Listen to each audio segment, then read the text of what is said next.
আলহামদুলিল্লাহ, আলহামদুলিল্লাহ, আলহামদুলিল্লাহ। ওই রবের প্রতি যিনি কিনা আমাকে উত্তম জীবনসঙ্গী হিসেবে আমাকে একটি নিয়ামত দান করেছেন। আমরা যা পরিকল্পনা করি তার চেয়ে উত্তম পরিকল্পনাকারী তিনি।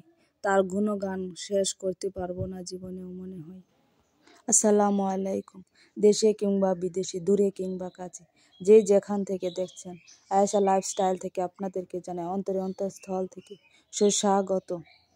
আশা করি আল্লাহর অশেষ রহমতে আপনারা ভালো আছেন এবং সুস্থ আছেন।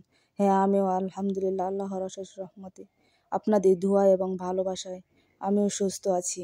প্রথমে আপনাদের কাছে আমার একটি বিনীত অনুরোধ, আপনারা আমার ভিডিওটি লাইক দিয়ে দেখা শুরু করবেন। স্কিপ না করে ফুল ওয়াচ থেকে যাবেন প্লিজ। আর যারা আমার চ্যানেলটি সাবস্ক্রাইব করেছেন তাদেরকে আমি অন্তরস্থল থেকে ভালোবাসা জানাই। আর যারা এখনও সাবস্ক্রাইব করেনি তারা অবশ্যই আমার চ্যানেলটি সাবস্ক্রাইব করে দিবেন। আশা করি আমার ভিডিওটি অবশ্যই আপনাদের ভালো লাগবে। যদিও ভালো না লেগে থাকে অবশ্যই আমাকে কমেন্টে জানাবেন। আপনাদের একটি কমেন্ট আমাকে ভিডিও বানাতে অনুপ্রেরণা যোগায়, নতুন ভিডিও বানাতে আমাকে উৎসাহ দেয়। প্লিজ আপনারা কমেন্ট করবেন এবং আমাকে ভালোবাসা দিবেন। আপনাদের ভালোবাসায় আমি অনেক দূরে এগিয়ে যেতে চাই। মহান রাব্বুল আলামিনের কাছে আমি কৃতজ্ঞতা করে শেষ করতে পারবো না।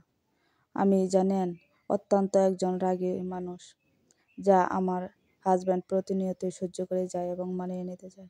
আমার মনে হয় আমার যে এরকম রাগ অভিমান আমার হাজব্যান্ডের যদি সেই রকম থাকতো তাহলে হয়তো অনেক দিন আগেই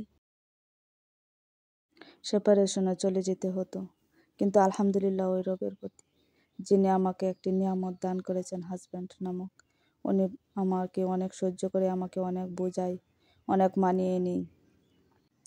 তাই প্রত্যেকটা মেয়ের জীবনে আমি চাই উত্তম জীবনসঙ্গী আল্লাহ তাআলা সকলকেই দান করুক।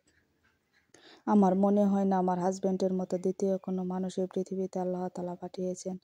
হয়তো ভালো, কিন্তু এক একজন এক এক রকম, এটা আমি বুঝি। কেউ কারো মতো হয় না এই পৃথিবীতে এবং আল্লাহ তাআলা বানায় না। তাই আল্লাহ তাআলা আমার হাজব্যান্ডকে সুস্থ নিয়ামত দান করুক এবং সমস্ত বালা মুসিবতের হাত থেকে দূরে রাখুক, এই দোয়া করে আপনারা অবশ্যই আমার হাজব্যান্ডের জন্য দোয়া করবেন। আমার হাজব্যান্ড যদি আমার কাছ থেকে কোনো সময় কষ্ট পেয়ে থাকে, সব সময় কষ্ট দিয়ে থাকে এটা জানি, কিন্তু কোনো দিন আমাকে বলে না তুমি আমাকে এটা বলেছো, আমি কষ্ট পেয়েছি।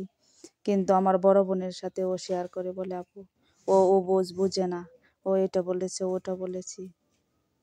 যাই বলি না কেন আমার মনে হয় আমার হাজব্যান্ডের প্রশংসা করলে শেষ হবে না। এই তো দেখতে দেখতে আমি ভিডিওর একবারে শেষ প্রান্তে চলে এসেছি। সবাই আমার পরিবারের জন্য দোয়া করবেন। আপনারাও ভালো থাকবেন, সুস্থ থাকবেন।